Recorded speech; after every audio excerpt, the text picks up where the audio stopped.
Welcome friends, I'm Hemant Agarwal, host and coordinator of webinar conducted by chshelpforum.com.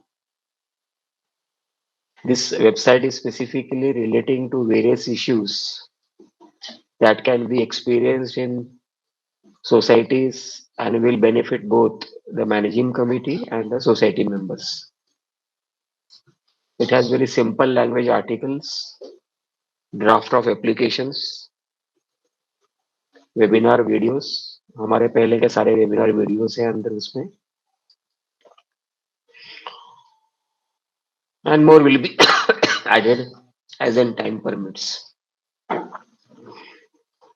This knowledge and experience sharing webinar is conducted in very simple, ordinary, non-technical and non-legal language and can be easily understood by all our friends. आज का topic है MC managing committee meetings करते हैं तो उसका क्या कानून है।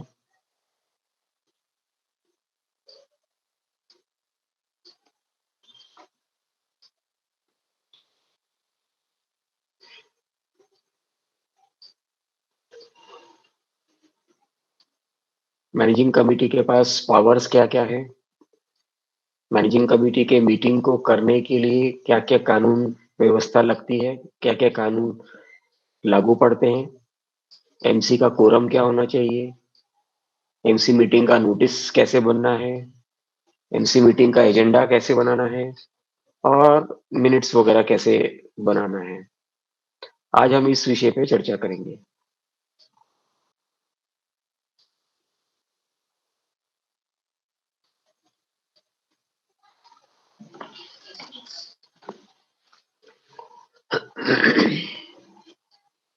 कुछ कानून की बात करें तो मैनेजिंग कमिटी क्या चीज है।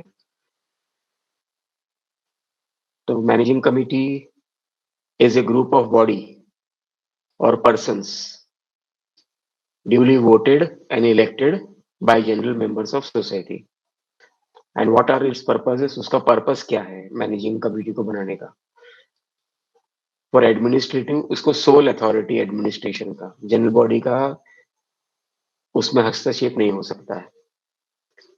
So managing committee has sole authority of management of governance and is empowered discretionary authority. कई बार हम ये सुनते हैं कि जॉइंट चेयरमैन नहीं हो सकता, वाइस चेयरमैन नहीं हो सकता, वाइस प्रेसिडेंट नहीं हो सकता।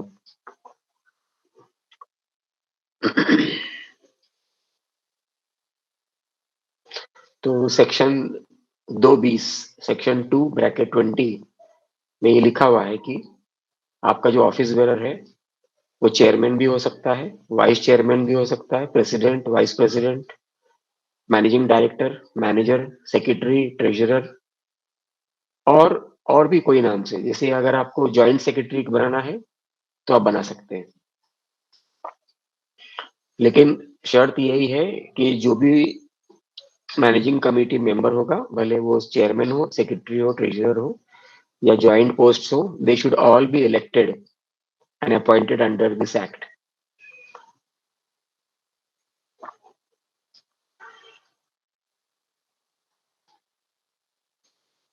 सेक्शन 2/27 बोलता है कि society is a cooperative society and it is an autonomous association of persons. साथ में मिलके जुल के काम करने का उनका मुद्दा होता है। तो it is a democratically controlled body और वो कोऑपरेटिव प्रिंसिपल्स के अंदर अंतर्गत ही चलना है। Section 154(b)(1) means the managing committee or other governing body of a society to which the directions and control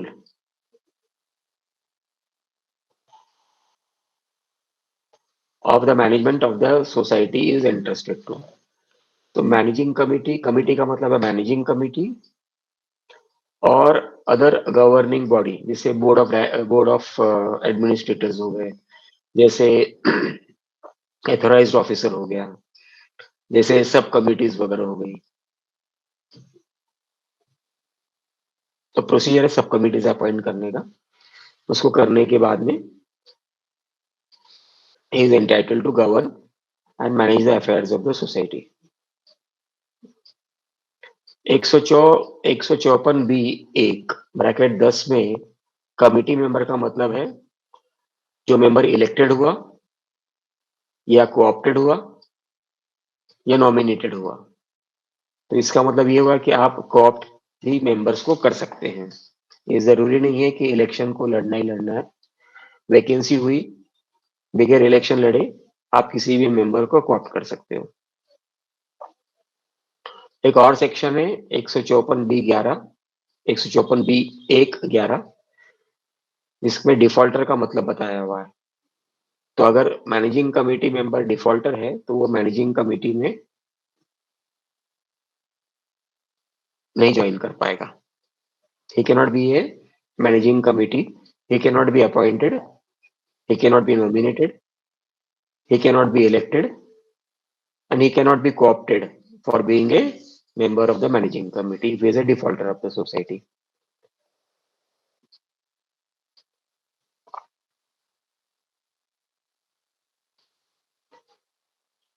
managing committee का जो पावर है वो सेक्शन 73(1) के अंतर्गत मैनेजिंग कमेटी को मिला हुआ है। और मैनेजिंग कमेटी की जो लाइबिलिटी है, दायित्व है, रिस्पॉन्सिबिलिटी है, पनिशमेंट्स वगैरह का, वो सेक्शन 73(1)AB में लिखा हुआ है। इसमें ऐसा लिखा हुआ है, अंग्रेजी में पढ़ता हूं मैं, कि members of the committee shall be jointly and severally liable. Jointly and severally का मतलब है सब साथ में एक साथ लायबल होंगे, मतलब पनिशमेंट हो सकता है। ये सेवरली का मतलब एक एक करके भी हो सकता है। ये साबित अगर कर दिया जाता है कि उसमें से एक ने पैसा खाया या एक ने गलत काम किया तो सिर्फ उसके ऊपर पनिशमेंट हो सकता है। और अगर ये साबित होता है कि सभी सब साथ में थे उस चीज के अंदर, जैसे मैनेजिंग कमेटी की मीटिंग हुई और उसमें ये तय हुआ कि भाई एजीएम नहीं करना है, हमारे पास टाइम नहीं है या हमारे डॉक्यूमेंट्स वगैरह मौजूद नहीं है, तो अगर वैसा सब परिस्थिति जागती है तो सारे मैनेजिंग कमेटी डिबार होने के लिए लागू पड़ जाते हैं। Managing committee as per section 73(1)(AB) उनका जॉइंटली और सेवरली लायबल होंगे जो भी कुछ वो काम करते हैं सोसाइटी में, गलत हो या अच्छा हो। मैनेजिंग कमेटी मेंबर कौन बन सकता है? जो डिफॉल्टर ना हो, जिसके ऊपर पहले सेक्शन 75 का प्रोसिक्यूशन ना हुआ, मतलब वो डिबार नहीं किया गया हो, सेक्शन 76 में वो डिबार नहीं किया गया हुआ हो, सेक्शन 88 में उसके ऊपर क्वेरी निकली है, पैसा वसूली किया हुआ है, वगैरह वगैरह। तो ऐसे लोग भी मैनेजिंग कमेटी मेंबर नहीं बन सकते। एक अभी नया प्रोविजन ऐड किया हुआ है 3 साल पहले, जिसमें ऐसा लिखा हुआ है कि अगर वो वाला मैनेजिंग कमेटी मेंबर सोसाइटी के अंदर रहकर प्रॉपर्टी ब्रोकर का बिजनेस करता है तो वो भी मैनेजिंग कमेटी उस सोसाइटी में नहीं आ सकता है। वो बाहर बिजनेस कर सकता है लेकिन अपने खुद के सोसाइटी में ब्रोकर का बिजनेस नहीं कर सकता। अगर करता है तो वो डिस्क्वालीफाई हो जाता है। मैनेजिंग कमेटी में कोई भी मेंबर अगर 3 कंटिन्यूअस महीने में मैनेजिंग कमेटी मीटिंग अटेंड नहीं करता है तो वो मैनेजिंग कमेटी मेंबर अपने आप डिस्क्वालीफाई हो जाता है। छोटा सा प्रोसीजर करके उसे डिस्क्वालीफाई कर सकते हैं। डिस्क्वालीफाई करने के पहले जस्ट इमीडिएटली बाद में you can do your co-option. कानून में ऐसा कोई रिस्ट्रिक्शन नहीं है कि मैनेजिंग कमेटी मीटिंग आप कहाँ करोगे और कैसे करोगे और कितने बजे करोगे और कौन से करोगे।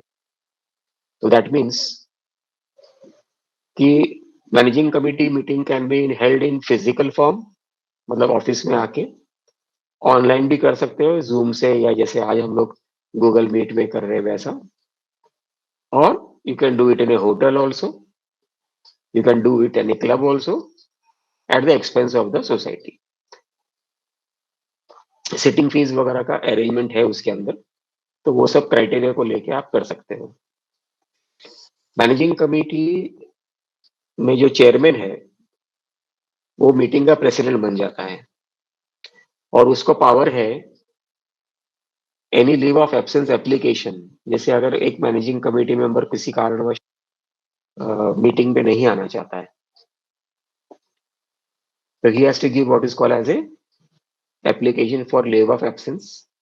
मीटिंग शुरू होने के पहले चेयरमैन को वो लीव ऑफ एब्सेंस का एप्लीकेशन को रिकॉर्ड करना है एमसी एमएम मिनट्स में।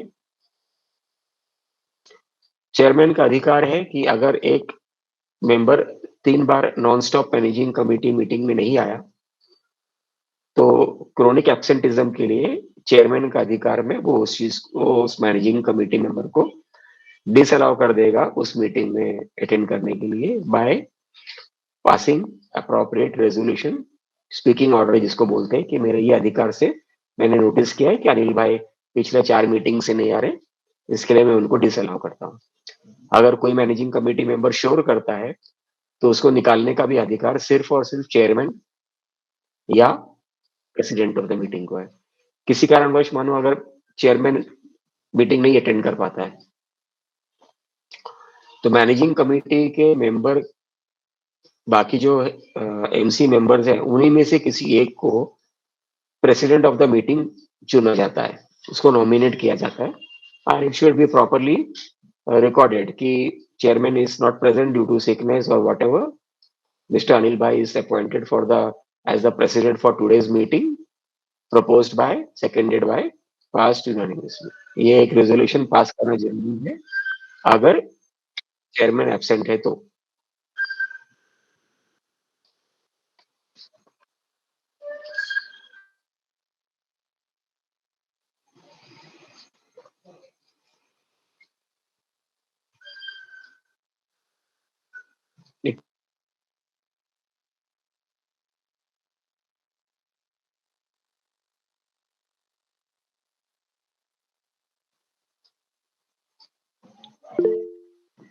So chairman can remove a MC member for making any nuisance or for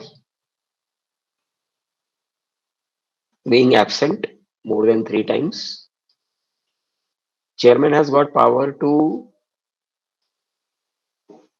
invite सब कमिटीज फॉर ब्रीफिंग। जैसे कई बार एजीएम में सब कमिटीज बनाई जाती है, गार्डन की सब कमेटी हो गई, अकाउंट्स की सब कमेटी हो गई, लिफ्ट की सब कमेटी हो गई, सिक्योरिटी एजेंसी के लिए सब कमेटी हो गई। बड़ी सोसाइटीज में सब कमिटीज बनाना जरूरी हो जाता है। अभी जैसे मैंने ऊपर बताया कि सब कमेटी जो है वो भी एक ऑफिसर ऑफ द सोसाइटी कहलाता है, सेक्शन 2/20 के अनुसार। उसको भी इक्विवेलेंट पावर दिया है, but not administrative power, but governing power दिया हुआ है। जनरल मेंबर्स मतलब जनरल बॉडी के मेंबर एमसी मीटिंग में पार्टिसिपेट नहीं कर सकते, लेकिन अगर मेंबर का कोई क्रोनिक इश्यू है, कोई इन डेप्थ इश्यू है, उसका कुछ सुनवाई करना है, तो उससे इनवाइट किया जा सकता है एज ए स्पेशल इनवाइटी। ये अधिकार सिर्फ और सिर्फ चेयरमैन या प्रेसिडेंट को है। ये अधिकार सेक्रेटरी, बाकी मैनेजिंग कमेटी मेंबर्स को नहीं है। स्पेशल इनवाइटी का मतलब हो गया जैसे उदाहरण के तौर पे आर्किटेक्ट्स हो गए, पेस्ट कंट्रोल का वेंडर हो गया, दूसरे AMC vendors, annual maintenance contract के वेंडर्स हो गए। चर्चा करने के लिए आप बुला लीजिए, बातचीत कर लीजिए, लॉयर्स को बुला सकते हैं, कॉन्ट्रैक्टर्स को बुला सकते हैं। ये सारे डिस्क्रिप्शन चेयरमैन के लिए। बाकी मैनेजिंग कमेटी मेंबर इस पे दखल अंदाजी या ऑब्जेक्शंस नहीं उठा सकते। चेयरमैन का स्पेसिफिक पावर्स दिया हुआ है, he is having a veto power. अगर कोई कारण से चेयरमैन अटेंड नहीं कर पाता है, तो और कोई भी managing committee member, general body का मेंबर नहीं, मैनेजिंग कमेटी का मेंबर उस दिन के लिए उस मैनेजिंग कमेटी की मीटिंग को प्रेसाइड कर सकता है। एमसी मीटिंग को वीडियो रिकॉर्ड करना description of the decision of the chairman. अगर उसे लगता है कि ट्रांसपेरेंसी के लिए मैं रिकॉर्ड कर लूं, या शोर होने वाला है, या लड़ाई झगड़ा होने वाला है, या रिकॉर्ड पर्पसेस के लिए हम रिकॉर्ड कर लें, तो that description is also given to the chairman. MC की जो नोटिस देनी है वो कम से कम 3 दिन पहले की देनी है, लेकिन अगर जरूरत पड़े तो आप 6 घंटे की भी नोटिस में आप एमसी मीटिंग बुला सकते हो बाय रिकॉर्डिंग पर reasons for calling an emergency managing committee meeting. जैसे कि कुछ बात हो गई सोसाइटी में, लड़ाई झगड़ा हो गया, चेयरमैन ने बोला नहीं अभी शाम को मीटिंग बुलाओ,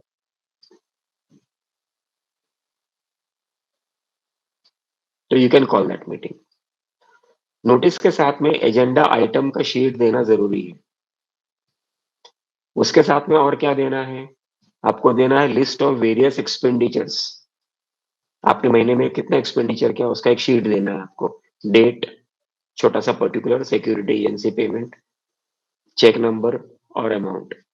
ये आपको नोटिस के साथ में हर एमसी मेंबर को देना है ताकि उसको ये पता रहे कि सोसाइटी में क्या क्या खर्चा हुआ, क्योंकि खर्चा करने का अधिकार वो सेक्रेटरी व ट्रेजरर करता है, बाकी मैनेजिंग कमेटी मेंबर को पता नहीं होता है। और ये एक पर्टिकुलर आइटम इग्नोर किया जाता है और कुछ समय के बाद में ये पता चलता है कि इसमें तो पैसे का खाना पीना हुआ है। तो अगर आप ये लिस्ट देते हो वेरियस एक्सपेंडिचर्स के साथ में, अपने नोटिस के साथ में, तो सारे मैनेजिंग कमेटी मेंबर उसको चेक कर सकते हैं और देख सकते हैं कि ये खर्चा व्यवस्थित हुआ ही नहीं हुआ। और अगर सारे के सारे ही managing committee member everybody says okay okay ये गलत हुआ तो भी पास करो, then they become liable severally and jointly. आप मैनेजिंग कमेटी हो तो उसके अंदर कोई इश्यू डिस्कस करना है, जैसे for example AMC annual maintenance contract के वेंडर्स को के बारे में चर्चा, तो एएमसी का जो डॉक्यूमेंट्स है उसको भी आपको मैनेजिंग कमेटी के एमसी मीटिंग के नोटिस के साथ में इश्यू करना है सभी मेंबर को, ताकि वो रीड करें अपना अपना कमेंट्स के साथ में मैनेजिंग कमेटी की मीटिंग में। Managing committee meeting can be held with in hours. बहुत कम समय में आप मैनेजिंग कमेटी मीटिंग आप कर सकते हो। Just hold on please.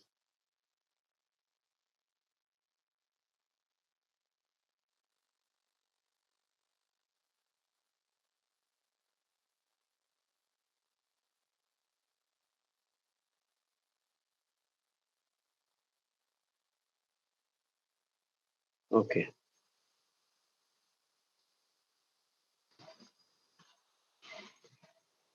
Agenda. अभी मैनेजिंग कमेटी की मीटिंग जो करनी है आपको हर महीने करनी है, लेकिन ये जरूरी नहीं है कि हर महीने ही करा जाए। आप हर हफ्ते भी कर सकते हैं, डिपेंडिंग ऑन कितनी बड़ी सोसाइटी है आपकी, कितना कामकाज है और कितना काम पेंडिंग रह गया पिछले वाले मैनेजिंग कमेटी की मीटिंग के एजेंडा के साथ में। जैसे कई सोसाइटी क्या करती है कि भाई मैनेजिंग कमेटी का एजेंडा लगाती है और 25 एजेंडा लगा लेती है, और उतना समय तो होता नहीं है। टिपिकली मैनेजिंग कमेटी मीटिंग का जो एजेंडा है, जो स्ट्रेटेजी बननी है, जो एजेंडा बनाने का काम है सेक्रेटरी का, उसको ये सोचना चाहिए कि 5 एजेंडा लिया, 50 मिनट में पूरा कर दिया, ताकि बाकी चीजों के ऊपर बेसिक चर्चा हो सके। लेकिन कई मैनेजिंग कमेटी, कई एमसी ऐसा करते हैं कि 50-50 एजेंडा लेके आते हैं ताकि सबको भगा सके और अपना अपना मुद्दा, अपना अपना खराब इंटेंशंस को पूरा से कर सके। अब एजेंडा में पहला, सबसे एजेंडा पहला ये होगा to appoint the president of the meeting if the chairman remains absent. तो उस एजेंडा में आपको ये लिखना है कि चेयरमैन प्रेजेंट है and the chairman request the secretary to proceed with the meeting agenda. Second important जो है, to approve the previous minutes of the managing committee. मानो आपने 10 जनवरी को एक मैनेजिंग कमेटी मीटिंग किया और दूसरी मैनेजिंग कमेटी की मीटिंग आप 5 फरवरी को कर रहे हो, तो 10 जनवरी की जो मिनट्स है उसको अभी 5 फरवरी वाली मीटिंग में आपको अप्रूव करना है। अकाउंट्स लेना है आपको, जैसे मैंने अभी थोड़ी देर पहले बताया, पूरा महीने में कितना खर्चा किया उसका अकाउंट्स लेना है। ये एक एजेंडा होता है। महीने भर में कितने नॉमिनेशन फॉर्म्स आए उसका वर्णन होना चाहिए, उसके ऊपर एजेंडा, उसके ऊपर चर्चा होना चाहिए। सेक्रेटरी शुड से कि मैंने स्क्रूटनाइज कर लिया, या तो लीगल एडवाइजर बोलता है कि मैंने स्क्रूटनाइज कर लिया, इट इज फाइन, तो इसको नॉमिनेशन रिकॉर्ड करो। या वो ये बोलेगा कि नॉमिनेशन गलत आया हुआ है, ओनर है ही नहीं जिसने नॉमिनेशन किया, नॉमिनी नॉमिनेशन कर रहा है, वगैरह वगैरह। आपकी जानकारी के लिए ये बता दें कि only an individual person can make nomination. इसका मतलब ये है कि अगर कंपनी का फ्लैट है, that is non natural person, legal entity, it cannot make a nomination, it cannot make any will।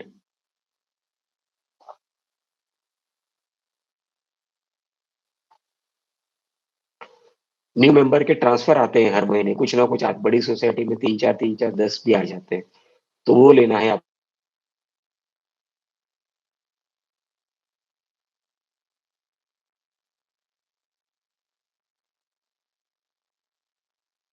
The same. Record feedback of monthly और quarterly report of internal auditor और सब कमिटीज। जैसे general body में ये decide होता है कि internal auditor करा जाए, तो इंटरनल ऑडिटर का काम है रिपोर्ट बनाना, एमसी को देना, एमसी उस मंथली या क्वार्टरली रिपोर्ट को एमसी मीटिंग में उसके करना है, ताकि आगे जाके वो सारा काम आसान हो जाए। एक साथ पूरे बरस का काम मुश्किल पड़ता है। सिमिलरली, रिकॉर्डिंग फीडबैक फ्रॉम सब कमिटीज। सब कमिटी आके बोलता है लिफ्ट बरोबर चल रही है, नहीं चल रही है, ये काम करना है, वो काम करना है, गार्डन में ये मट्टी डालनी है, ये लिफ्ट का ये रिपेयर्स करना है, ये सिक्योरिटी का ये प्रॉब्लम आया, वगैरह वगैरह। तो that report you should consider it as an agenda and you should duly minute it. अगर आपके सोसाइटी में कुछ छोटा मोटा रिपेयर्स चल रहा है, तो प्रोग्रेस एंड प्रपोजल्स, उसका जो भी रिपेयर्स का है उसके बारे में एजेंडा होना चाहिए। वाटर शॉर्टेज का एजेंडा होना चाहिए अगर एप्लीकेबल है तो।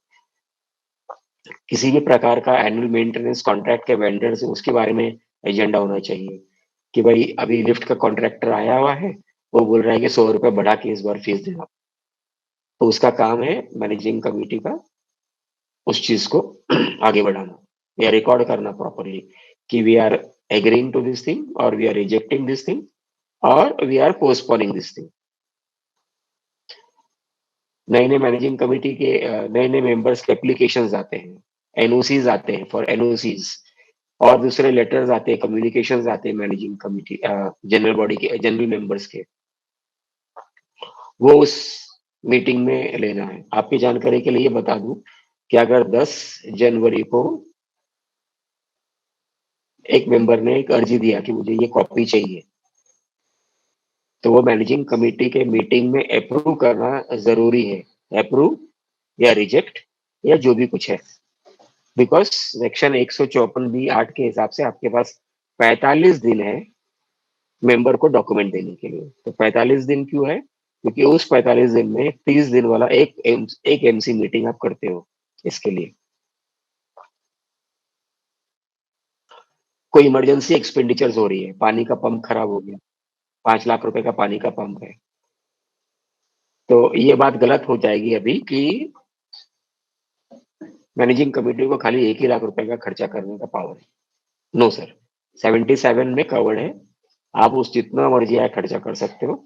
सोसाइटी के भलाई के लिए खर्चा करना है, प्रॉपर एविडेंस चाहिए, ताकि जब भी इंक्वायरी कभी हो तो वो ये प्रूव कर सके ठीक है हमारे पास 1 लाख था, प्रोसीजर लैप्स हुआ है, टाइम नहीं था उस चीज का, लेकिन ये उसका बिल है, ये जीएसटी पे है, ये टीडीएस काटा हुआ है, ये चेक से दिया हुआ है, ये पुराना मोटर का फोटो है, ये नवा मोटर का फोटो है, एंड सो। कई बार कई इश्यूज होते हैं, कंप्लायंसेस के इश्यूज होते हैं, जो आपको मैनेजिंग कमेटी को कंप्लीट करने होते हैं। जैसे उदाहरण के तौर पे डेप्यूटी रजिस्ट्रार के पास में कंप्लायंसेस करने हैं, फॉर्म नंबर ओ फॉर्म देना है, रिटर्न्स फाइल करने हैं आपके, ऑडिटर अपॉइंटमेंट लेटर देना है डीआर को, वगैरह वगैरह। सेम टू सेम बीएमसी के भी कुछ कंप्लायंसेस होते हैं, सेम टू सेम बीएमसी का स्ट्रक्चरल ऑडिट का हो गया, एनक्रोचमेंट्स का हो गया, वगैरह वगैरह। सेम टू सेम फायर के भी कंप्लायंसेस होते हैं, हर 6 महीने में फायर डिपार्टमेंट का ये कंप्लायंस करना, ट्रेनिंग करना, चेकअप करना, ये जरूरी है। कुछ कुछ पुलिस के भी कंप्लायंसेस होते हैं, जैसे कि लिव इन लाइसेंस एग्रीमेंट आया तो वो डॉक्यूमेंट कंसिडर करना है एमसी मिनट्स में और रिकॉर्ड करना है। जीएसटी के भी कंप्लायंस हो सकते हैं, इनकम टैक्स का भी कंप्लायंस हो सकता है। एजेंडा होना चाहिए एक उसमें। ये सारे हम एजेंडा की बात कर रहे हैं कि एमसी मीटिंग में क्या क्या एजेंडा की संभावना है और ये होना चाहिए। एक एजेंडा हो सकता है कि रिमूव कर देना, निकाल देना है एब्सेंटी एमसी मेंबर्स को। कई बार आपने देखा होगा कि लोग शौक से मैनेजिंग कमेटी ज्वाइन कर लेते हैं, लेकिन बाद में टोटली इग्नोर करते हैं। महीना, 2 महीना, 6-6 महीना एमसी मीटिंग में आते ही नहीं। ऐसे लोगों को एमसी से निकाल देना है तुरंत। सोसाइटी का ध्यान रखना है, एमसी से निकालना है और दूसरे को कॉप्ट करना है। जैसे ही एक को निकाला, एमसी का काम है, चेयरमैन का काम है और किसी को तुरंत एक को कॉप्ट करके सोसाइटी के नजरिए से आपका कोरम पूरा करना है। कोरम नीचे नहीं जाना चाहिए, नहीं तो वो सेक्शन 77 में आपको बाहर निकाला का प्रॉब्लम हो जाता है। सेक्रेटरी का काम है गवर्नमेंट के जितने भी लेटेस्ट डायरेक्टिव्स आते हैं, सर्कुलर्स आते हैं, अमेंडमेंट्स आते हैं जो कानून में, वो सब चीजें मैनेजिंग कमेटी के समक्ष रखें, सामने रखें कि भाई ये अमेंडमेंट्स आया हुआ है, ये आया हुआ है, वो आया हुआ है। अगर सोसाइटी में लीगल एडवाइजर है तो उसको आप इनवाइट करो ताकि वो एमसी की मीटिंग के दौरान वो ये सब चीजें एक्सप्लेन कर सके। और ये सारे मिलने के बाद में आपको उस एमसी मिनट्स में रिकॉर्ड करना है कि ये अमेंडमेंट आया, हमको क्या इफेक्ट पड़ रहा है, हमको क्या नहीं इफेक्ट पड़ रहा है। MC meeting, MC agenda be about encroachment by members. कई मेंबर एनक्रोचमेंट करते हैं, कॉमन पैसेजेस का कर लेते हैं।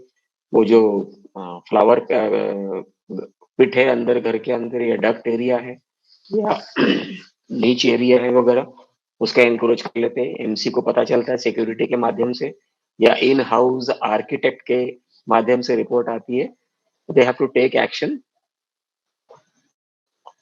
And inform the necessary bodies, जैसे कि फायर को इन्फॉर्म करना है, बीएमसी करना है, वगैरह वगैरह।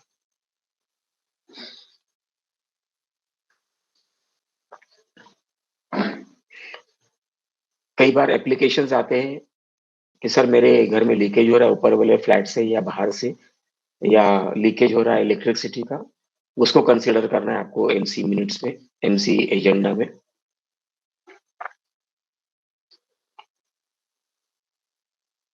सो leakages from member flats and common areas. Parking disputes के बारे में एजेंडा मीटिंग में कि ये पार्किंग डिस्प्यूट है, या आदमी ने जबरदस्ती गाड़ी टेढ़ा मेढ़ा खड़ा कर दिया, उसको पेनल्टी लगाना है, जो भी करना है वो उसका प्रॉपर एजेंडा होना चाहिए। प्रपोजल फॉर एजीएम और SGM, special general body meeting, relating to major repairs, redevelopment, conveyance, periodic structural audit or audit, lift audit, ये सब चीजें एमसी में एजेंडा लेके उसको रिकॉर्ड करना जरूरी है। एमसी मिनट्स में एजेंडा के मार्फत से आप बैंक में अथोराइज सिग्नेटरी कौन कौन होगा उसका आपको रिकॉर्ड करना है कि भाई 4 जनों को अथोराइज करते हैं, उसमें से 2 एक्चुअल बैंक के सिग्नेटरीज होंगे। हम लोग ऐसा सोचते हैं कि चेयरमैन या सेक्रेटरी का सिग्नेचर कंपलसरी है, वो बायलॉ में भले लिखा होगा, but in practicality that is not possible. कई बार सेक्रेटरी रिजाइन कर देता है, कई बार सेक्रेटरी साइन नहीं करता है, कई बार सेक्रेटरी गांव चला गया 4 महीने के लिए, तो कामकाज नहीं बंद होता है। But this can be overridden, this can be over by passing a majority resolution in the MC meeting to appoint 4 signatories, out of which any 2 signatories will be the authorized signatory for banking purposes, FDR making purposes, or FDR breaking purposes. Sometimes this thing also is required due to change of managing committee members or resignation or death और what ever. कई बार disqualify भी हो जाते हैं, तो काम नहीं बंद हो सकता है सोसाइटी का। डिस्क्वालीफाई होने में और काम बंद होने में कुछ समय लगता है, तो आप अपना बैंकिंग का काम बंद नहीं कर पाओगे। जब एजीएम का सीजन आता है तो उसका पूरा एजेंडा, एजीएम का एजेंडा क्या-क्या होना चाहिए, ये एमसी मीटिंग में डिस्कस करना है और फाइनलाइज करना है। तो ये फाइनलाइजेशन करने का काम वो एजीएम का जो भी एजेंडा होगा, it and finalised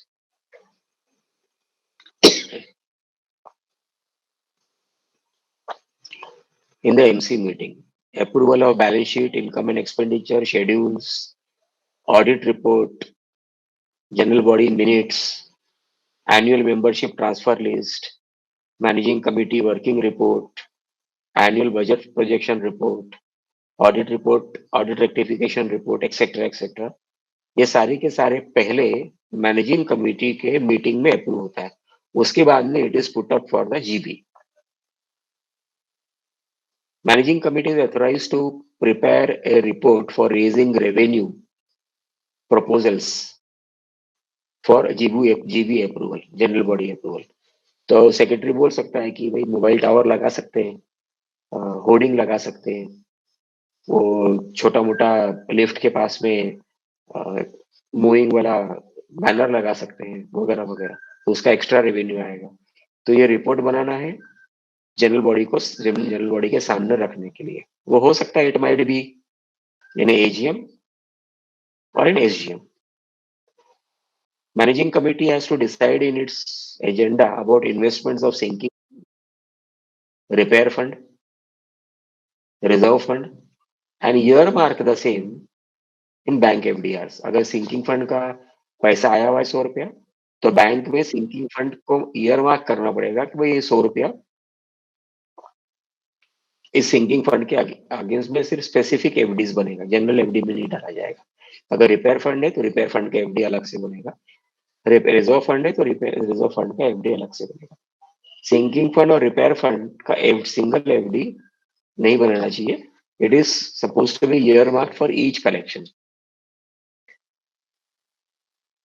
MC minutes में आप बिल्स का कंफर्मेशन करिए कि बिल्स बटाए कि नहीं बटाए, किसी का ऑब्जेक्शन आया है नहीं आया, ऑब्जेक्शन रिमूव कैसे करना है, आउटस्टैंडिंग ड्यूज के बारे में चर्चा करिए, रिकवरी प्रोसीडिंग्स के बारे में चर्चा करना है आपको एजेंडा के मार्फत, पेनल्टीज के बारे में चर्चा करना है, रिपेयर्स एंड मेंटेनेंस परमिशन देना है क्या जनरल बॉडी के जनरल मेंबर्स को रिपेयर्स एंड रिनोवेशन के लिए. तो अर्जी आई है तो उसको अप्रूव करना है एमसी मीटिंग में. अलग अलग प्रकार के एनओसीज लगते हैं जनरल मेंबर्स को, जैसे उदाहरण के तौर पे पासपोर्ट के लिए लगा या राशन कार्ड के लिए लगा या और किसी चीज के लिए लगा. फ्लैट सेल का एनओसी हो सकता है, नो ड्यूज सर्टिफिकेट हो सकता है, टेनेंट रखते हैं आप तो उसका लिव लाइसेंस डॉक्यूमेंट्स है, उसके डॉक्यूमेंट्स वगैरह हैं, लोन मॉर्गेज के अप्रूवल्स करना, ये सारे रिकॉर्ड करना है आपको एमसी एजेंडा के और मिनट्स के मार्फत से. ये सबको बगैर एमसी मिनट्स में रिकॉर्ड किए हुए इस पे आगे नहीं बढ़ना चाहिए. 99% सोसाइटीज ये नहीं करती है और आगे जाके ये तकलीफ उनको झेलना पड़ता है. अगर एक मेंबर है परेशान करना है तो वो ये सब सारी चीजें लेना शुरू कर देता है. फिर the secretary should in any other matters with the permission of the chair में आपको वहां पे ये सेक्रेटरी को डिक्लेयर करना है कि गार्डन वगैरह सब ठीक से चल रहा है, सोसाइटी के जितने भी रजिस्टर से 22-23 रजिस्टर है वो हमने प्रॉपरली अपडेट किया हुआ है, या तो हमारी एजेंसी ने अपडेट किया हुआ है, या तो अकाउंट्स बरोबर आया हुआ है वगैरह. तो ये उसको ब्रीफिंग करना है बाकी एमसी मेंबर्स को, क्योंकि बाकी एमसी मेंबर्स ये सब डॉक्यूमेंट्स नहीं देखते, लेकिन इनको इसको ब्रीफिंग करके रिकॉर्ड करना जरूरी है. जितने भी एजेंडा पास किए हैं उसका कंप्लायंस करना जरूरी है, ताकि कोई पनिशमेंट या prosecution section 146, 147, 75, 76, 81, 83, 88, 89A, 154B 23, 154B 27, ऐसे सेक्शंस हैं. तो ये सब जो मैंने आपको अभी एक्सप्लेन किया, ये आप करने से ये सारे प्रोसिक्यूशन बचने की संभावना बनी रहती है. मिनट्स, एमसी के मिनट्स कैसे लिखना है. मिनट्स आप जो लिखते हैं वो इतिहास नहीं लिखना है, उसके अंदर स्टोरी नहीं लिखना है, शॉर्ट एंड स्वीट. अभी एजेंडा में कैसा होगा, to discuss and decide about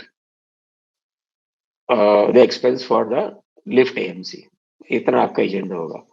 minutes में क्या होगा, discussed and approved rupees so and so for AMC for the lift maintenance, proposed by, seconded by. MC के मिनट्स में proposed by and seconded by and passed unanimously या passed with objections, ये जो भी होगा वो लिखना 100% कंपलसरी है। विदाउट ए प्रपोजर नेम, ये नहीं लिखना है हमको कि इन्हें past with majority vote, bigger proposer का नाम और बिगर सेकेंडर का नाम डाले, कोर्ट में चैलेंज होता है वो चीज।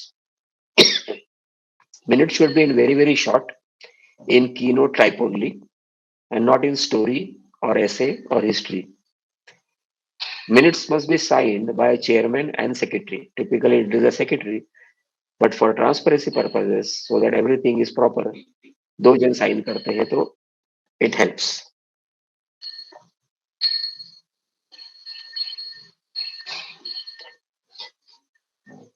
General members are entitled to a copy of the MC minutes. तो अगर आपके पास अर्जी आती है 154(b)(8) में, तो आपको ये MC की मिनट्स जनरल बॉडी को मेंबर को प्रोवाइड करना है। कुछ छुपाने का तो कुछ है ही नहीं। आज एमसी आप हो, कल वो हो सकता है। एमसी की जो मिनट्स आपने बना दिया, एक बार मैनेजिंग कमेटी ने बना दिया, साइन हो गया, तो उसको आप खुद चेंज नहीं कर सकते, अभी अमेंड नहीं कर सकते। अब वो चैलेंज होगा सिर्फ और सिर्फ कोऑपरेटिव कोर्ट में।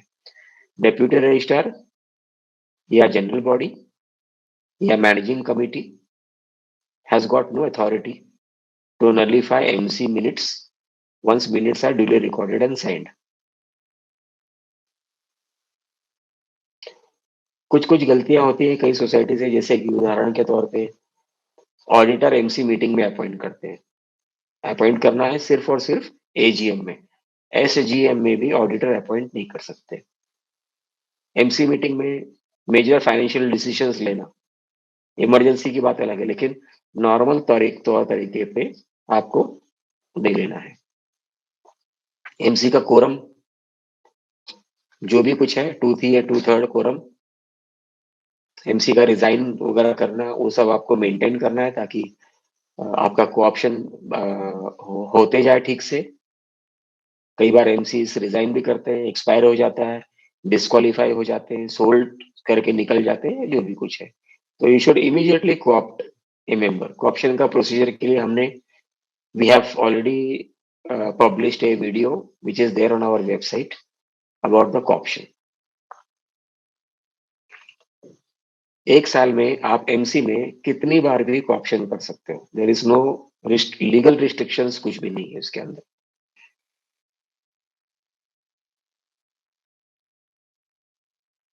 Okay, so sir, I will complete all my lecture here now. We'll take a 2-minute break.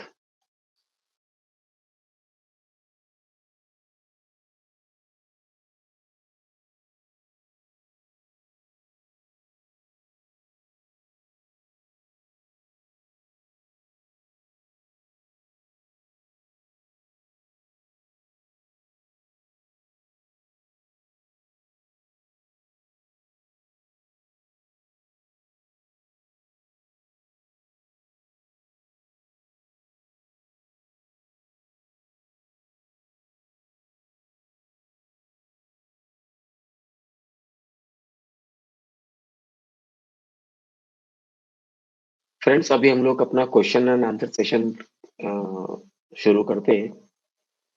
I'll request to ask questions only relating to today's topic.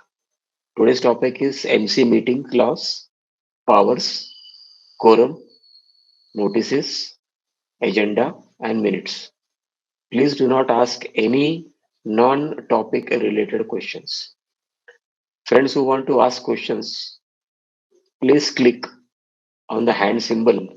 देखिए आपके स्क्रीन में एक हैंड सिंबल है, उसको आप click करिए and we will take up your questions in sequence. We are taking up only short questions. लंबा इतिहास वाला क्वेश्चंस आप मत पूछिए, only 1 question per person. While asking questions, please switch on your video. If you cannot switch up switch on your video, then we are not taking your questions. This webinar does not provide any type of consultations or advice to your personal problems. Friends may ask questions only relating to this topic. Other questions will be ignored. The webinar's knowledge and experience sharing is based on take it or leave it basis without any liability or responsibility whatsoever and whichsoever.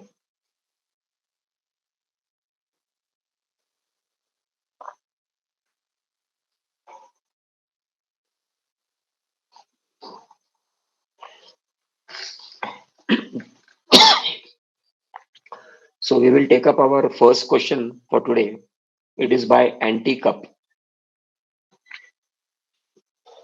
First question is by Anti-Cup.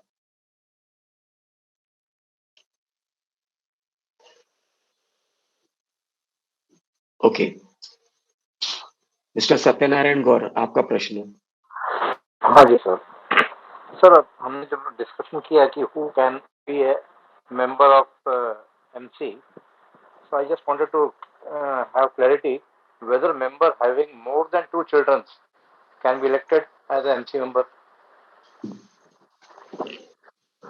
Technical question है, लेकिन अगर आप act में देखेंगे तो वो जो 2 member वाला क्लॉज है उसको तो रिमूव कर दिया हुआ है। But typically most people, most registrars, they are not ready to accept it. So there is a dispute. One of our associates has already filed a matter in the Mumbai High Court. Decision is waiting. Then, so if you ask me, I think a person having 2 children or more can contest elections because of the new amendment. The new amendment to 154B23 doesn't say anything. Housing chapter mein. Doesn't say anything about this. But that clause itself is removed away. No, you check it out. That is removed. 73CA is not applicable to housing chapter. Yes. What is remaining now? So, you mean to say कि one can contest, है ना? Having more than 2 children. Right? Yeah. If that clause is not applicable, जैसे housing chapter के लिए फला फला clauses remove कर दिया हुआ है ना? वो जो एक ऐसा था क्लॉज की 1 साल तक नवा मेंबर 1 साल तक कॉन्टेस्ट नहीं कर सकता है, लेकिन अभी वो कॉन्टेस्ट कर सकता है। There are so many new things come up now. Okay, next question is by Mr. Dhananjay Junnar. हाँ नमस्ते सर, आवाज आ रही है सर? हाँ सर, आपका वीडियो ऑन कर दीजिए। ऑन है सर, ऑन है। Yes sir. हाँ सर, बिना इलेक्शन की कमिटी अगर खर्चा करती है 2 लाख 3 लाख ऐसा, और डेप्यूटी रजिस्टर के पास कंप्लेंट करने के बाद अगर वो पाया गया कि इसने गलत खर्चा किया है, तो सर वो सोसाइटी के जो कमिटी मेंबर है उसके पास से ही पैसा रिफंड अपन वसूल कर सकते हैं क्या सोसाइटी? देखिए, उसमें छोटा सा टेक्निकल एक्सप्लेनेशन में आपको एक्सप्लेन करता हूँ। आप अगर कुछ खर्चा करते हो सोसाइटी में, है ना, आप बगैर इलेक्शन का बोल रहे हो कि इलेक्शन वाला कमेटी बोल रहे हो? बगैर इलेक्शन का कमेटी है सर, और उन्होंने आपस में ही काम दे दिया, आपस में ही चेक दे दिया, पेमेंट कर दिया, किसी को कोई टेंडर नहीं, पूछा नहीं, कुछ नहीं, 2 से 3 लाख रुपए का। तो डेप्यूटी रजिस्ट्रार ने ये क्या बोलते हैं उसको, ऑडिटर अपॉइंट कर दिया है। तो अपना प्रॉब्लम ये कि सोसाइटी वो खर्चे से जिम्मेदारी नहीं लेना चाहिए और इनसे ही वसूल करना चाहिए। तो ये पॉसिबल है सर? अभी आप मुझे ये बताइए कि आपने ये जो कमेटी है इसने 100 रुपए खर्चा कर दिया, ठीक है? अब 100 रुपए किस चीज पे खर्चा किया? वो चीज एक उदाहरण दीजिए, एक एग्जांपल दीजिए। उन्होंने रिपेयरिंग का खर्चा दिखाया जो एक्चुअल में 25-30 हजार के आसपास है, लेकिन बिल निकला 3 लाख का। वो भी सोसाइटी के आपस के एक मेंबर को दे दिया काम, कोई टेंडर नहीं, कोई पूछा नहीं सर किसी को। ठीक है, तो आप पुलिस में FIR फाइल कर दीजिए। डेप्यूटी रजिस्ट्रार को किया, उसने ऑडिटर किया है, ऑडिटर भी काम कर रहा है, पर डेप्यूटी रजिस्ट्रार के अधिकार क्षेत्र में नहीं है सर जी, वो नहीं है सर। आप पुलिस FIR फाइल करिए। अच्छा, क्योंकि फ्रॉड हुआ है ना, आपके पास अधिकार क्षेत्र नहीं था खर्चा करने को, पहली बात तो। बरोबर है. और जब अधिकार क्षेत्र नहीं था तो 25,000 का 3 लाख का बिल बनाया, तो ये तो फ्रॉड हुआ ना, फ्रॉडजरी हुआ, चीटिंग हुआ. उसमें बरोबर है. डिप्यूटी रजिस्ट्रार थोड़ी ना एफआईआर करेगा. वो तो बरोबर आप है. करने को री ऑडिट करने को जाओगे तो एक एक साल 2-2 साल निकल जाता है. डिपार्टमेंट कैसे काम करता है तो आपको पता ही होगा. Right sir, right sir. Okay, thank you sir. Thank you sir. Next question is by mister Vaman pi.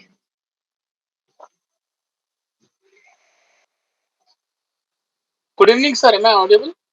Yes, please go ahead. Sir, I had a small doubt. Earlier, you told that managing committee meetings में mistakes होता है and auditor appoint करते हैं. आपने एक specific topic बोला. अभी मेरे को इधर एक डाउट था कि AGM ने एक ऑडिटर को अपॉइंट किया है. For some reasons, the auditor is not available for auditing the accounts.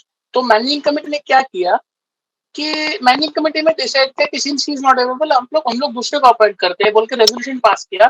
And उन लोग ने क्या नोट किया रेजोल्यूशन में कि हम लोग similarly the minutes of the AGM would be amended करके. तो हम लोग ने कंप्लेंट किया because without calling the AGM और special general body meeting you can not appoint auditor बोल का ऑब्जेक्शन डाल के हम लोग ने रजिस्टर के पास कंप्लेंट किया. तो रजिस्ट्रार ने क्या किया 79 के हिसाब से ऑफिसर भेजा इंक्वायरी के लिए. सो उसने रिकॉर्ड देखा. तो रिकॉर्ड में बाद में जब वो रिपोर्ट बनाता है रिपोर्ट में उसने लिखा कि it is seen that resolution is passed the MC to appoint the new auditor and amending the old minutes of the AGM बोल के इतना लिखा. अभी आगे डिविजन रजिस्ट्रार चुप है कि वो लीगल है इलीगल है वो गलत है रही नहीं हो, उसको कुछ बता नहीं रहा है. तो कैसे अभी आगे कैसे इंटरप्रिटेशन लेने का हम लोग. मैंने आपको दोस्तों को ये बताया हुआ है कि ऑडिटर का अपॉइंटमेंट मैनेजिंग कमेटी की मीटिंग में नहीं कर सकते. अभी आपका प्रश्न ये आता है कि एजीएम में ऑडिटर तो अपॉइंट हुआ, लेकिन वो ऑडिटर ने रिफ्यूज कर दिया. अगर ऐसा होता है परिस्थिति तो managing committee has to write to the deputy registrar कि ये परिस्थिति हुई है, अपॉइंटमेंट ऑडिटर का अपॉइंटमेंट का ये लेटर है, अभी ऑडिटर ने उसको रिफ्यूज कर दिया हुआ है, तो you may please appoint the auditor from your office. This is the procedure. So अभी प्रोसीजर का उल्लंघन हुआ उसका क्या कर सकते हैं. रजिस्टर को हद में आता है क्या वो एक्शन लेने के लिए. Sir, I have already answered you. That's it. Okay sir. Okay. Next question is by Geeta Sabnis.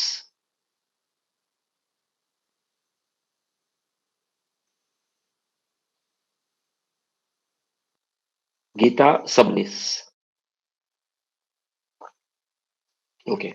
Next question is by Mr. Francis Menezes.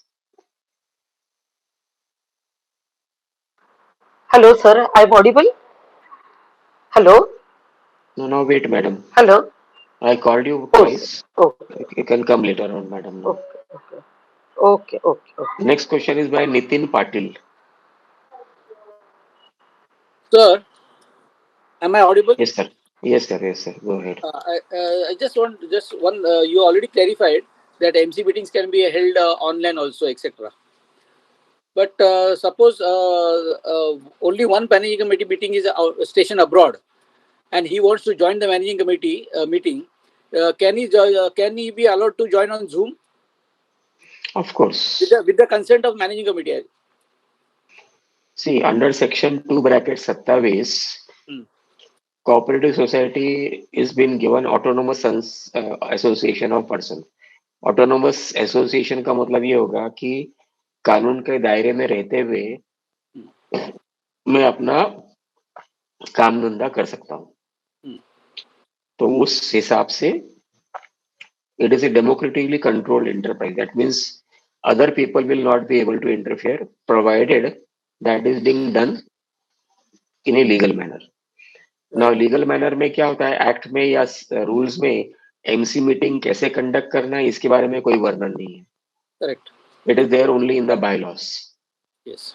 And the bylaws controlled by managing committee because of this democratically controlled enterprise and autonomous association of persons. So the chairman is entitled to decide place, date, time, place and venue of the meeting. Hmm. अब venue क्या हो गया, बताइए sir जी, पाटिल साहब, venue Yeah, का so मतलब क्या हुआ? the thing is, hello, the Yes, meetings sir. will be held as usual in our society office only, but one managing committee meeting, one member who is stationed abroad, he only wanted, he made a request that No, I may wait, be Patil allowed Saab, to wait. join on Zoom. Patil Saab, wait. What do you understand by venue of the meeting? जैसे Yeah, date आपको मालूम पड़ गया कि चलो correct. 8 अप्रैल को ये meeting है ना, तो डेट फाइनल हो गया, ठीक हाँ, है, अपना वेबिनार 7:30 बजे होता है हर सैटरडे को, तो correct. डेट और टाइमिंग भी फाइनल हो गया। अभी Yeah. वेन्यू क्या हो गया, हो सकता है कि ये वेबिनार होटल में करें, Hmm. हो सकता है ये वेबिनार क्लब हाउस में कर दे, Hmm. हो सकता है ये वेबिनार किसी के घर पे कर दे, छोटी सोसाइटी, ऑफिस नहीं है। Yeah. Yeah. तो क्या बायलॉ में ये लिखा है कि ऑफिस नहीं होने के बावजूद भी मीटिंग नहीं हो सकती? कई छोटी छोटी सोसाइटीज में कई लोग अपने अपने घर में करते हैं। Correct, correct. I just, हाँ? hello, just, I got it. See, our meetings are always held in our own society's office only, as usual. Only thing, there was a request from one managing MC member, so that he should not be marked absent. He said that I may please be allowed to join Yes, yes. on. He can be allowed to attend via Zoom or via Google Meet, Correct. provided there is a provision and the chairman's discretion allows it. Yeah, chairman is मैंने allowed. आपको Yeah, बताया, all MC members are also inclined to do that. yes. Only thing So whether it can be allowed. That is all that I want to know. it is a discretion of the chairman. Chairman बोलता है कि मैं allow करता हूँ, तो बाकी हाँ. Managing committee member के पास अधिकार क्षेत्र नहीं है, खत्म हो जाता है उसका। Okay. So he will be marked present, right, for the meeting, right? Yes. Thank you. Thank you. Okay. Next question is by Mr. Madhav Gokhale. Hello. Hello. Yes. Yes. Sir, strength of the committee is 11. quorum में उतना कितना 2/3 रहे या 6 ही रहेगा उसमें? Bylaws follow करेंगे तो 6 रहेगा, हाँ, लेकिन strength of the managing committee 2/3 रहता है। क्योंकि मेंबर टोटल 6 ही है, out of 11 6 is only elected. अभी वेल उसका तो जवाब नहीं मेरे पास, छोटी छोटी सोसाइटी 9 मेंबर की सोसाइटी है, अभी 9 हाँ, मेंबर की सोसाइटी में बायलॉ में लिखा है कि भाई 11 का कोरम होना चाहिए। 11 कैसे होगा वो तो कैसा? सरकार डिसाइड करेगी, we can not decide that. अच्छा, 6 नहीं, 6 के लिए 6 ही रहना चाहिए, 4 रहना चाहिए।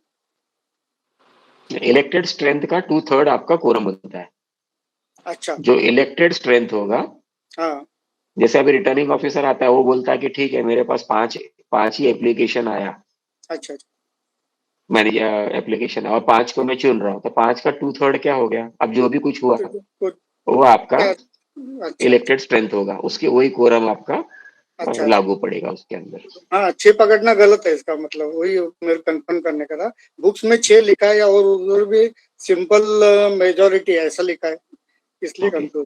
ठीक है, thank you sir. Thank you, sir. Next question is by Mr. Manish.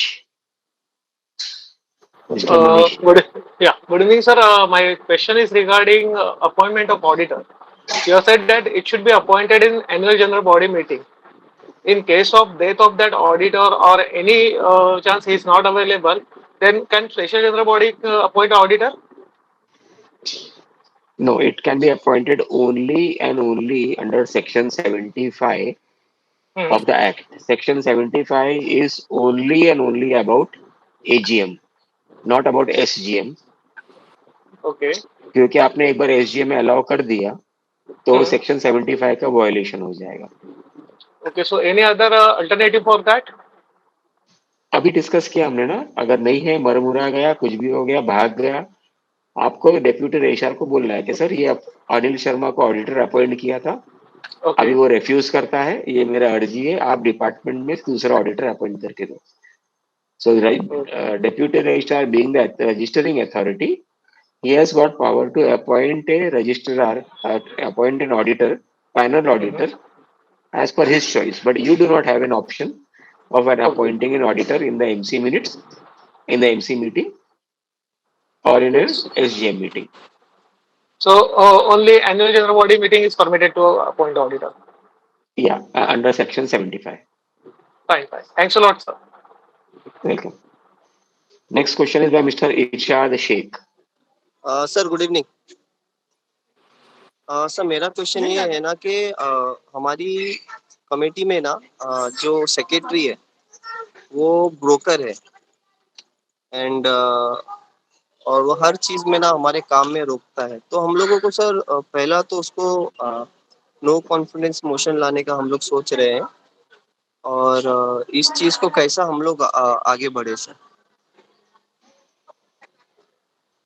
No confidence motion का एप्लीकेशन एजेंडा डालो एमसी मिनट्स में। ओके वहां पे पहले पास कर लो, फिर अर्जी डालो डिप्यूटी रजिस्ट्रार को कि ये पास हुआ है। आपका अधिकारी को भेजो अभी इस चीज को रेटिफाई करने के लिए, वो आएगा, एक अपॉर्चुनिटी देगा आपको कि भाई इसको रखे रहो। आप सेक्रेटरी को हटाते जाओगे तो सोसाइटी का कारोबार कैसे चलेगा? ये तो एक फैशन बन गया ना हर सोसाइटी में कि मैनेजिंग कमेटी के पीछे पड़ते रहो, बजाते रहो उसकी। क्यों हम नहीं लोग सर, खुद मैं भी गलती नहीं मैनेजिंग करते? कमेटी का ही मेंबर हूँ, बट वो कैसा है ना सर, वो बीइंग अ ब्रोकर और सारे डॉक्यूमेंट्स वगैरह सोसाइटी के एक्सेस करता है। दैट्स व्हाई वी आपने वांटेड हिम उसको टू बी सेक्रेटरी आउट। बनाया क्यों? सर सेक्रेटरी क्यों मेरे बनाया आने से आपने? पहले था, हमारे आने से पहले था। आई एम द को मेंबर। जो भी मैनेजिंग कमेटी करता है, प्लीज रिमेम्बर, वो आपके कंसेंट से और आपके परमिशन से करता है। और अगर मैनेजिंग कमेटी मेंबर कुछ भी काम करता है उसमें आपका कंसेंट है, क्योंकि वो आपका प्रतिनिधि है ना? तो अगर आपने गलत प्रतिनिधि चुना हुआ है तो कानून का आसरा लेना जरूरी है। अब कानून का आसरा लेने के पहले हाउसिंग सोसाइटी में खास करके, जहाँ पे टिपिकली मेंबर्स आते ही नहीं है मैनेजिंग कमेटी में, ज्वाइन भी नहीं होने को देखते हैं, आप कॉप थे, इसका मतलब यही रहा कि आपका वहां पे वैकेंसी खाली थी, तभी तो आपको कॉप्ट किया हुआ है। तो you should be working on a system where आपस में काम कानूनी ढंग से करके निपटाया जाए। ये नहीं कि इसको निकालो उसको निकालो, जबरदस्ती का डॉक्यूमेंट्स पूछते जाओ, अलग अलग प्रश्न पूछो, मेरे घर में पानी नहीं आ रहा है। वो सेक्रेटरी नहीं आएगा सर आपके घर में पानी का नल खोलने के लिए, उसका अपना भी खुद का परिवार है। तो देर आर सो तो मेनी सर हम थिंग्स। लोग अगर सोसाइटी मेंबर्स जैसे मेजोरिटी अगर डिसाइड करती है, वी वांट, अगर उसको मैनेजिंग कमेटी में सेक्रेटरी की पोस्ट से मतलब जिस ही ऑफिस बेरर से हटा के अगर किसी मेंबर बना के रखना चाहे तो can we do it on a majority basis? You have to have an agenda in the MC meeting first. The first okay procedure is have an agenda in the MC meeting to discuss and decide no confidence motion against so and so person, okay और उधर पास करो उस चीज को। Okay अगर एक मतलब हम बार लोग पास हो गया तो वो रिजोल्यूशन लेके आप रजिस्ट्रार को दो और वहां से ऑथोराइज्ड ऑफिसर को बुलवाओ, पेमेंट ओके दे के वो आएगा, मीटिंग प्रिसाइड करेगा और वहां पे वो फाइनल करेगा उसका डिसमिसल। ओके ओके, मतलब वो next office question is by will do sir, thank you. Next question is by mister Satyanarayan Gaur. हाँ सर जी, अभी बात करते हुए चर्चा में ये निकला कि भाई 5 की भी कमेटी बन गौर सकती साहब है। वीडियो ऑन कर दीजिए, we are not taking questions जिनका वीडियो ऑन नहीं है। एक मिनट सर, अब आया है। I have been trying but लेकिन वीडियो चालू नहीं हो रहा मेरा। आप थोड़ी देर के बाद में आ जाइए, कोई बात नहीं है। Next question is bye Vinita Biyani.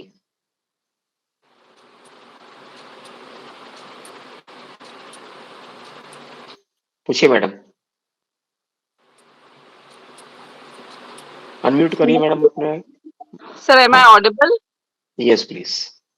Sir अभी हमारी सोसाइटी में इलेक्शंस हुआ और वही मेंबर्स खड़े हुए जिनके खिलाफ 124 B1 और B2 की नोटिसेस है, और as per the government GR they are not allowed to stand in election and vote in election also, but still the returning officer have allowed them to even stand in election and voting as well.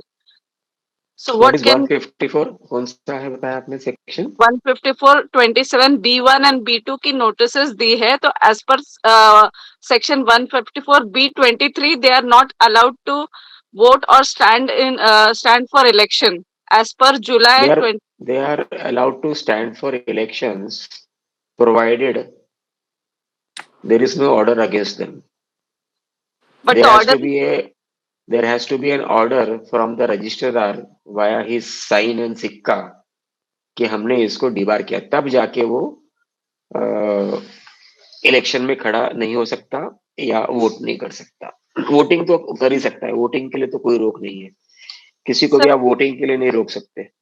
Sir फिर वो जो section है 154B23 वो क्या है, जिसमें लिखा हुआ है कि जिन पर्सन के खिलाफ 154(27)B1 और B2 की नोटिसेस दी है डेप्यूटी रजिस्ट्रार के ऑफिस में और डिविजनल जॉइंट रजिस्ट्रार के ऑफिस में से भी, for not providing the documents that is needed, still they are what is that section then, sir? What is that meant for? I just told you, madam, till there is an order, he cannot be stopped from contesting elections. Only a notice is not sufficient. Notice तो निकलती रहती है, इसका मतलब ये थोड़ी ना है कि गुनहगार हो गया वो। नोटिस निकली है, सुनवाई होगी, सुनवाई में वो सफाई पेश करेगा। हो सकता है रजिस्ट्रार बोल दे कि नहीं, इसने गुनाह नहीं किया हुआ है, इसने कोई वॉयलेशन नहीं किया हुआ है, वो ऑर्डर निकाल देगा। तो खाली प्लेन नोटिस से उसको कोई आदमी को आप स्टॉप नहीं कर सकते। Okay, we'll take up next question by Lakshman Raj. Mr. Lakshman Raj.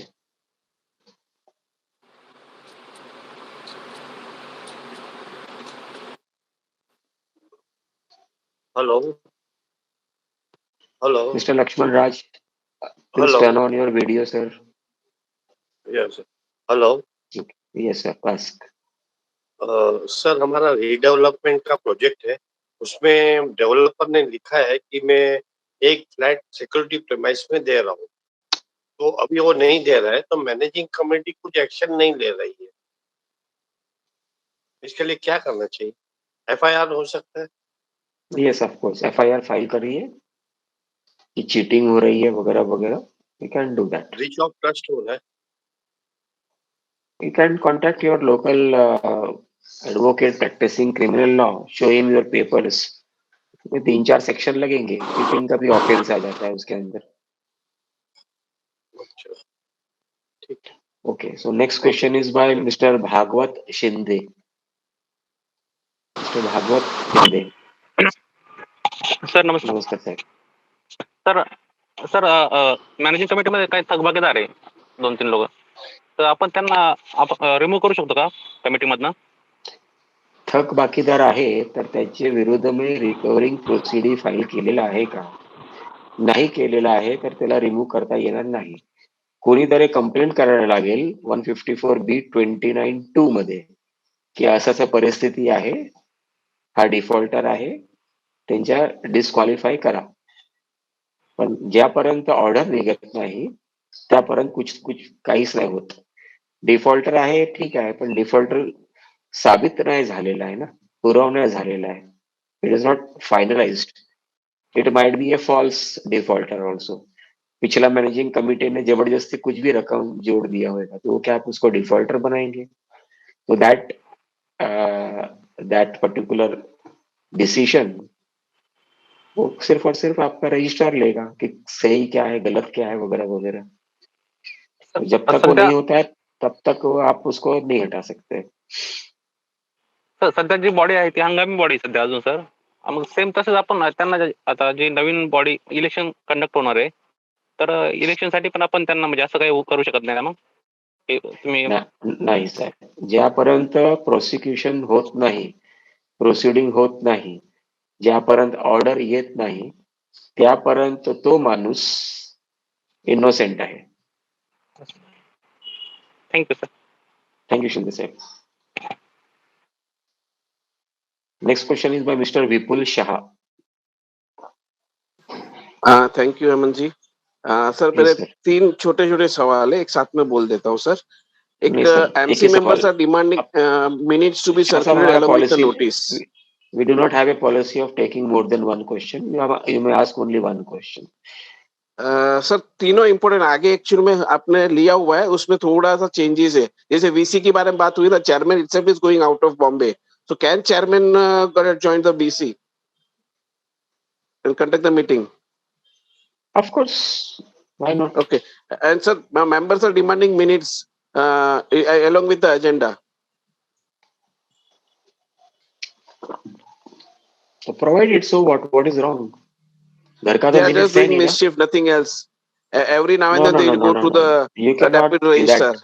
You cannot say they are doing mischief. In fact, you are doing mischief by not providing the minutes to them. आप किस No, no, चीज sir. को I am hide very. करना चाहते हैं? No, no, nothing hiding, sir. वो minutes हम लोग रिकॉर्ड करते हैं और वही हम लोग मिस मिनट्स देने के लिए मना नहीं है सर. शाह इनका साहब, कहना अगर ऐसा आपने है मिस्टर शाह, एजेंडा के अगर साथ आप, प्रीवियस मीटिंग की मिनट्स साथ में शेयर करो ऐसा बताते हैं. हाँ, तो व्हाट इज जैसे wrong in last. That sir? What is okay wrong in fine fine sharing the minutes? You tell fine. Me now. Let us discuss this thing for half minute. या minutes sir जो है वो office सी की basically property है ना. नहीं नहीं sir मिन- ये सोसाइटी की प्रॉपर्टी है देने में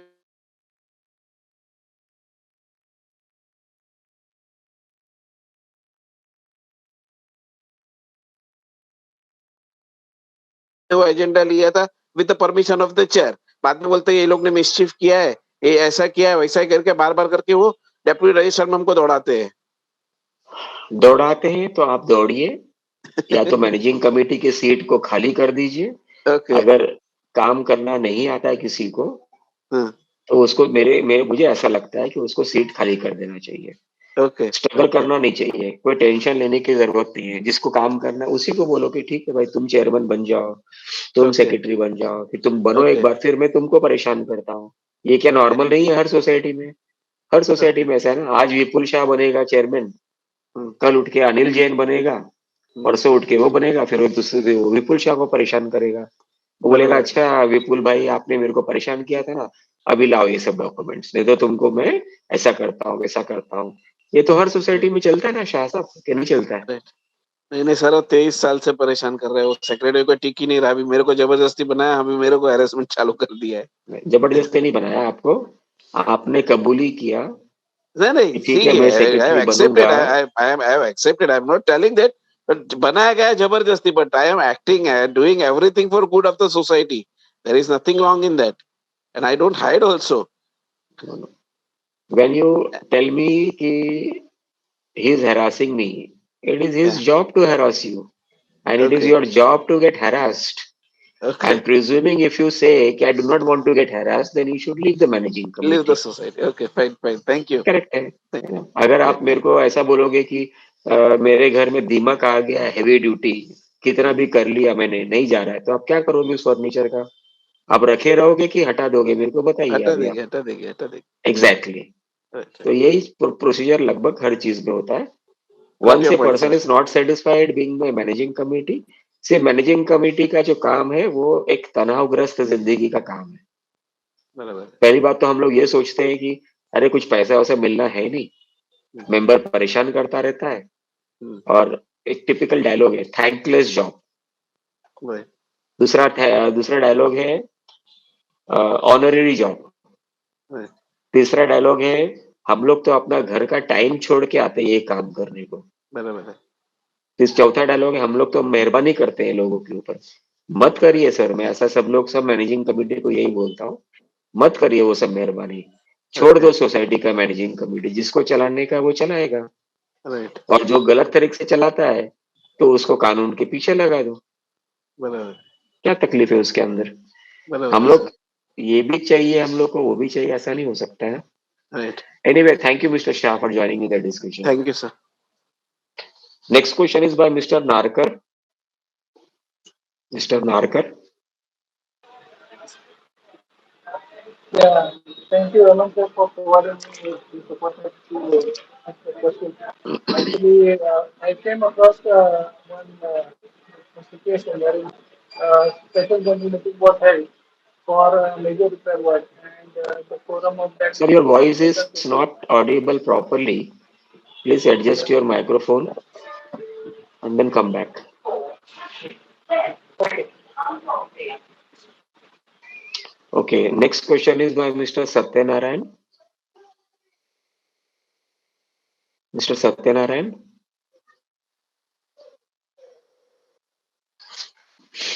गौर साहब पूछिए, आप अनम्यूट करिए सर जी. हाँ सॉरी. ये go ahead. Strength of managing committee अगर 11 की है तो क्या रिटर्निंग ऑफिसर 5 जनों का नॉमिनेशन आया तो नॉमिनेट कर सकता है क्या? बॉडी मैनेजिंग कमेटी कॉन्स्टिट्यूट कर सकता है क्या? इलेक्शन के दिन हाँ। रिटर्निंग ऑफिसर ने आपको एक सर्टिफिकेट दिया हम्म, कि मैं अनिल भाई, सुनील भाई, सुरेश भाई, रमेश भाई, जिग्नेश भाई, ये 5-7 दिनों को मैं अपॉइंट करता हूँ। आपका स्ट्रेंथ को साइड में रख दो, टोटल टू टोटल साइड में रख दो। आपका नॉमिनेशन फॉर्म ही नहीं आया, जितने लोग आए वो अनोपोज्ड इसको इलेक्ट करना है। रिटर्निंग ऑफिसर का काम है कितने लोग आए हैं उसको उतना लेना ही लेना है, उसके पास ऑप्शन नहीं है। उसको यही बोलना है कि 5 जन आए हैं, मैं 5 जन को एमसी अपॉइंट करता हूँ। सरकार का काम नहीं है आपकी सोसाइटी को चलाने के लिए। अब 5 जन को अपॉइंट किया तो आपका एमसी का स्ट्रेंथ 5 जन बनेगा, वो बायलॉज को साइड में रख दो, उसका कोई वैल्यू नहीं है। और उस 5 जन में से 2/3 majority will form your quorum.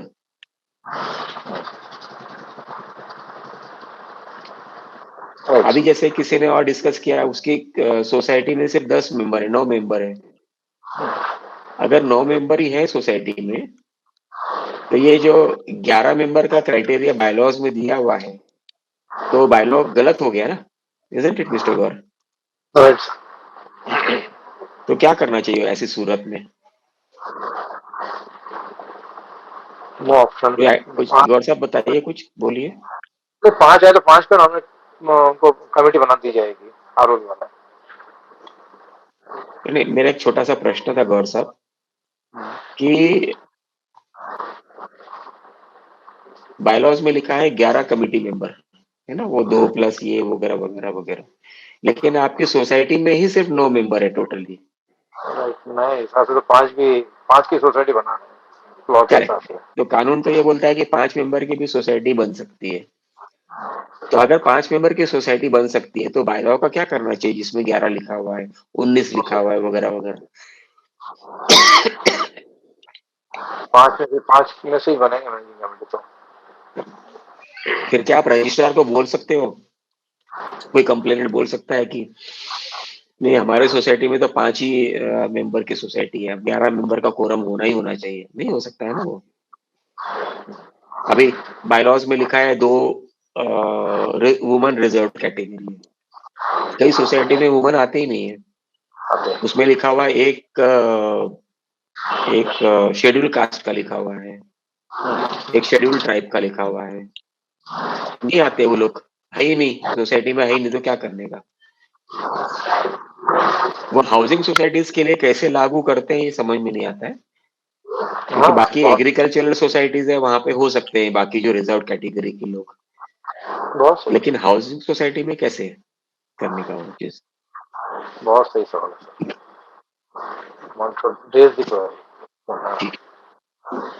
Thank you sir. तो आज का हम वेबिनार यहीं पे कंक्लूड करते हैं, और किसी का कोई प्रश्न है तो we will take up one question. Okay,